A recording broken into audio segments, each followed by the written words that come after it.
weird video games.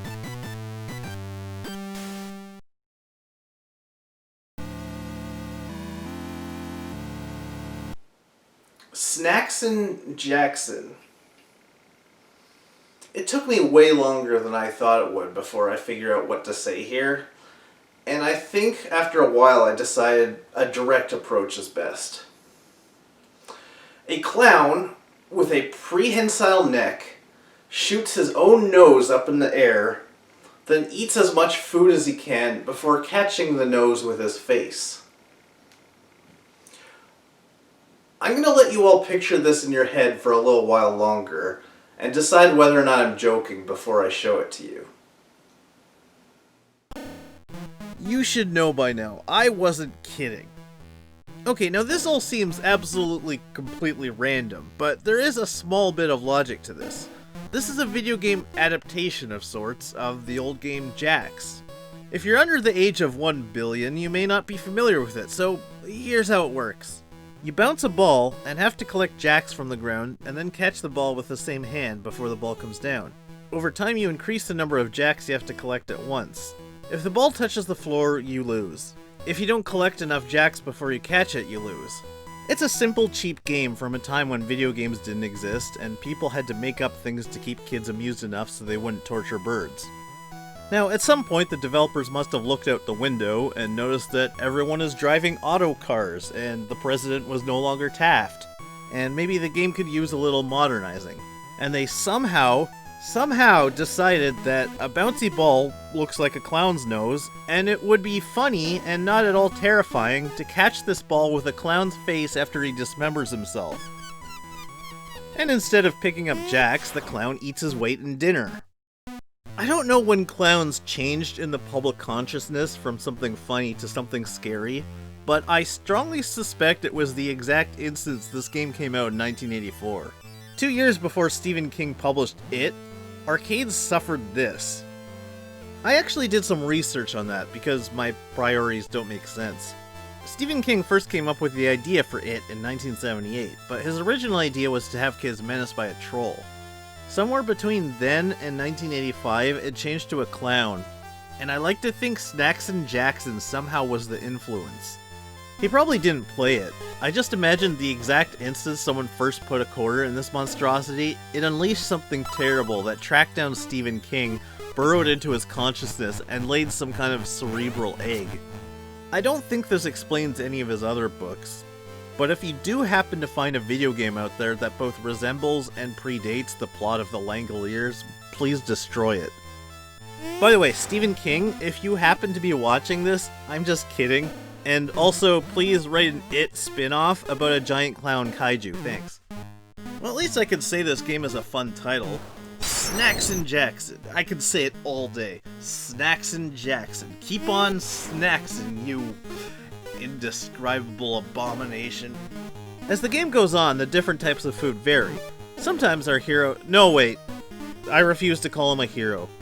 Our friend... Look, this is the arcade flyer. This is not our friend. This is, at best, a friend of a friend who just met you and is already inviting you to dance recitals and graduations that are somehow both pyramid schemes. Can I call attention to how the flyer shows him clearly having a very human nose instead of a visible hole where the nose should be, and it somehow makes it look even more horrifying? But getting back to, you know what, the food doesn't matter. We can forget about the fact that this noseless clown face on a Mr. Fantastic neck in one single bite fully devours hamburgers, whole steaks, entire stacks of pancakes, and drumsticks, bones and all. Or that, in fact, he inhales multiple of these in seconds. Because although that's weird when you think about it, I'm not sure it would take most people aback as much as the fact that there's a dedicated sneeze button.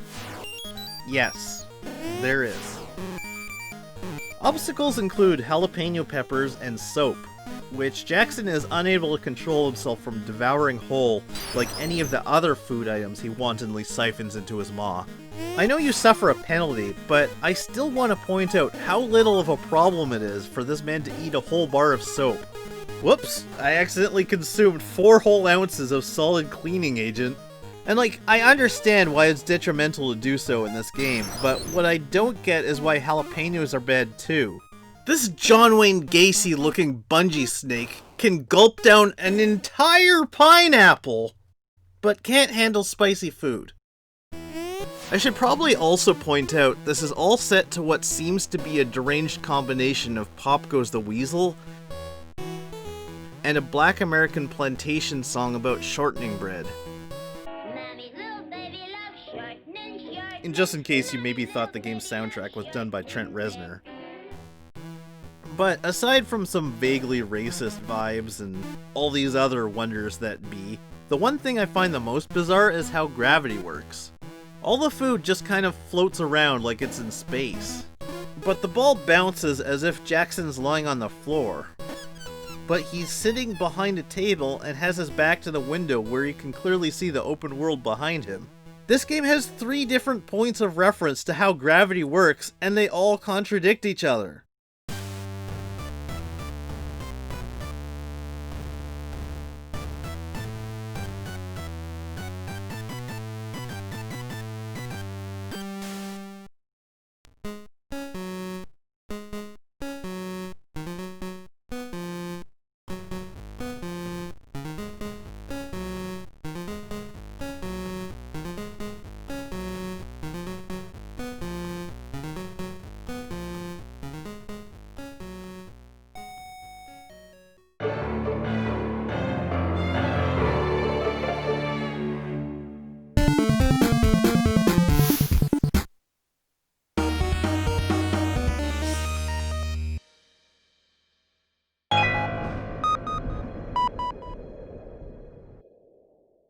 Jackson DeBox.